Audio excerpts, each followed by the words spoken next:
உலகில் பிறப்பு என்பது இருந்தால் நிச்சயம் இறப்பு என்பதும் நிகழ்ந்தே ஆக வேண்டும். ஆண்டுதோறும் அழுது புரண்டாலும் இறந்து போனவங்க திரும்ப வரமாட்டாங்க அப்படிங்கிறது நம்ம எல்லாத்துக்குமே தெரியும். அப்படிப்பட்ட மரணம் எனும் நிகழ்வை கட்டுப்படுத்துகிற தேவனாகிய யமனை பற்றியும் யமனோட பிறப்பு பற்றியும் அவர் எப்படி நரகம் என்று சொல்லப்படுற யமலோகத்தை ஆட்சி புரியும் அதிபதி ஆகிறாருங்கிறத பற்றியும் யமதர்மன் தோன்றிய வம்சாவளியை பற்றியும் மேலும் யமனை பற்றிய நிறைய சுவாரஸ்யமான பல மர்மங்களையும் அதிசயங்களையும் நம்ம இந்த ஒரே வீடியோவில் முழுமையாக பார்க்கலாம். யமனுக்கு யமதர்மன் தர்மராஜன் என்று வேறு பெயர்களும் இருக்கு. காலம் தவறாம உயிர்களை பறிக்கிறதுனால காலன்கிற பெயரும் உண்டு. யமதர்மன் மகாவிஷ்ணுவோட பாரம்பரியத்திலிருந்து தோன்றினவர். மகாவிஷ்ணு கிட்ட இருந்து பிரம்மதேவர் தோன்றாரு. அவர்கிட்ட இருந்து சூரியன், மரிஷி, காசியபர் தோன்றாங்க. அதுலயும் சூரிய தேவன் தேவலோக சிற்பியான விஸ்வகர்மாவோட மகளை திருமணம் பண்ணிக்கிறாரு. சூரிய தேவனுக்கும் விஸ்வகர்மாவின் மகளான சன்யா தேவிக்கும் மனு யமன்கிற மகன்களும் எமி என்ற மகளும் பிறக்கிறாங்க. சூரிய தேவனோட வெப்பத்தை தாங்க முடியாத சன்யா தேவி தன்னுடைய நிழலான சாயா தேவியை விட்டுட்டு தவம் மேற்கொள்ள வெகு தூரம் பயணப்படுறாங்க. அப்போது சூரிய தேவனுக்கும் சாயா தேவிக்கும் பிறக்கிற குழந்தைங்க தான் தப்தி, சனி. யமனும் சனியும் சூரிய புத்திரர்கள். எனவே 2 பேருமே சகோதரர்கள். யமன் இயற்கையாகவே நியாயஸ்தன், நீதிநெறி தவறாதவன். சன்யாதேவியின் நிழலான சாயாதேவி தன்னுடைய தாய் போல நடிச்சு தன்னுடைய தந்தையான சூரிய தேவனை ஏமாற்றி கொண்டிருக்கிறத தெரிஞ்சுக்கிறாரு யமன். அந்த கோபத்துல சாயாதேவியை காலால எட்டி உதச்சாரு. இதனால சாயாதேவி யமனின் காலில் தீராத புண் உண்டாகி துன்பப்படுமாறு சாபம் கொடுத்துட்றாங்க. ஒரு பெண்ணை உதைத்த பாவத்தால காலில் தீராத புண் ஏற்பட்டு ரொம்பவுமே துன்பப்பட்டு வராரு யமன். பின்னர் சூரியனோட ஆணைப்படி சிவபெருமானை நோக்கி கடுந்தவம் செய்யறாரு. அப்போது யமன் முன்னாடி தோன்றின சிவபெருமான் யமதர்மனோட காலில் இருக்கும் புண்ணை குணப்படுத்தி யமனை தென் திசைக்கு காவலனாக்கி மனித உயிர்களின் ஆயுட்காலம் முடியும் போது அந்த உயிர்களை பறித்து அவரவர் பாவங்களுக்கு ஏற்ப தண்டனை அளிக்கவும் புண்ணிய பலன்கள் அளித்து வாழ வழி செய்வதற்கும் அதிகாரத்தை கொடுத்து யமதர்ம ராஜாவாக நரகலோகம் என்று சொல்லப்படுற யமலோகத்தின் அதிபதியாக்குறாரு. இப்படிப்பட்ட யமதர்மனே ஒரு அசாத்தியமான சூழலை தான் ஆட்சி செஞ்சு வராரு. 2 சிகரங்களுக்கு இடையே அதல பாதாளத்தில் அக்னியாறு. சிகரங்களை இணைத்து ஒரு தலைமுடியில் சிம்மாசனம் கட்டப்பட்டு தொங்கிக் கொண்டிருக்கும். அதில் அமர்ந்துதான் யமதர்மராஜன் பாவ புண்ணியங்களுக்கு ஏற்ப உயிர்களுக்கு நீதி வழங்கி வருகிறார்.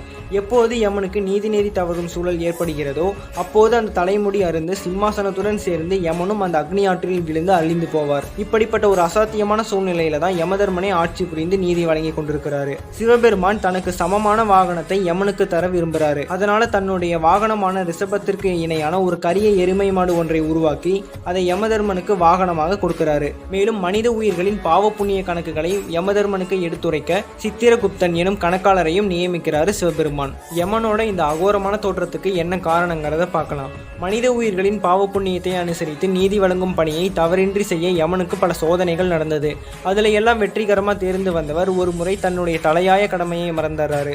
அதுக்கு காரணம் அவருடைய தோற்றம் தான். பொதுவாகவே யமதர்மனாவை கரிய உருவம், பெரிய மீசை, தடித்த பருமனான உடல், சிவந்த கண்கள், கைகள்ல பாச கயிறை சுத்திக்கிட்டு யமன் எருமை மேல் அமர்ந்திருப்பாரு. அப்படிங்கிறத நம்ம எல்லாத்துக்குமே தெரியும். ஆனா யமனோட உண்மையான தோற்றம் எப்படி இருக்கும்னா பணிவான சிறிய கண்கள், மெல்லிய இதழ்கள், உடற்கட்டுள்ள உருவம், முறுக்கிய மீசை, கையில் ஒரு தண்டாயுதம், மற்றொரு கைகளில் பாச கயிறு என மனதை கவரும் வசீகர தோற்றத்தில் இருப்பாரு.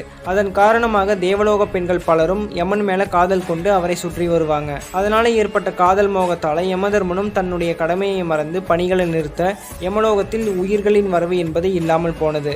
இதை அறிந்து கோபம் கொண்ட சிவபெருமான் யமதர்மனோட வசீகர தோற்றத்தை மாற்றி பார்க்கறக்கே ஒரு அகோரமான உருவமா மாத்திடுறாரு. ஸ்ரீ ராம அவதாரம் முடிவுல தான் யமதர்மனுக்கு பெரிய சோதனை ஏற்படுது. ராவண சம்ஹாரத்துக்கு பிறகு ராமன் அயோத்திக்கு திரும்பி மீண்டும் முடிசூட்டி ஆட்சி செஞ்சு வந்தார். அப்போது சீதையை வனவாசம் அனுப்பும் சூழல் ஏற்பட வால்மீகி மகரிஷியோட ஆசிரமத்துல ராமனின் புதல்வர்கள் லவன், குஷன் பிறக்கிறாங்க. ராமன் யாகத்துக்காக அனுப்பின அஸ்வமேத குதிரையை லவனும் குஷனும் தடுத்து நிறுத்துறாங்க. இதனால தன் மகன்கள் கூடயே போரிடும் சூழல் ராமனுக்கு ஏற்படுது. இறுதியில லவனும் குஷனும் தன்னுடைய மகன்கள் என்பது தெரிந்து மனமகிழ்ந்து அவர்களுக்கு மணிமகுடம் சூட்டி அயோத்தியின் அரசர்கள் ஆக்குறாரு ராமன். தன்னுடைய கடமையை முடித்த ராமனுக்கு வைகுண்டம் செல்லும் தருணம் வந்தது. இந்த பணியை நிறைவேற்ற யமனுடைய கடமை மிக முக்கியமாக இருந்தது. மகாவிஷ்ணுவோட சக்திகளை ராமனோட ஸ்தூர சரீரத்திலிருந்து எடுத்து மீண்டும் வைகுண்டம் சேர்க்க வேண்டியது யமனோட கடமை. அப்போ யமதர்மன் பிரம்மதேவனை நோக்கி தவம் மேற்கொண்டு இதற்கான வழிமுறைகளை பிரம்மதேவன் கிட்ட இருந்து கேட்டு தெரிஞ்சுக்கிறாரு. அதன்படியே யமதர்மன் அதிபலா மகரிஷியின் சீடன் போல வடிவம் எடுத்து அயோத்திக்கு வந்து ராமனை சந்தித்து அவருடன் தனியாக சில தேவலோக ரகசியங்களை பற்றி பேச வேண்டும். அதனால யாருமே தங்கள் அறைக்குள்ள வரக்கூடாதுன்னு நிபந்தனையிடுறாரு.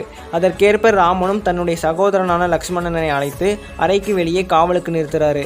தாங்கள் பேசி முடிக்கிற வரைக்கும் யாரையுமே உள்ள விடக்கூடாது அப்படின்னு சொல்லி உத்தரவிடுறாரு ராமன். யமனும் ராமனும் அறைக்குள்ள தேவலோக ரகசியங்களை பற்றி பேசி கொண்டிருந்த போது துர்வாச முனிவர் அங்கு வந்து ராமனை சந்திக்கணும்னு சொல்றாரு. லக்ஷ்மணன் எவ்வளவு தடுத்தும் அவனை மதிக்காமல் அறைக்குள்ள போயிடுறாரு.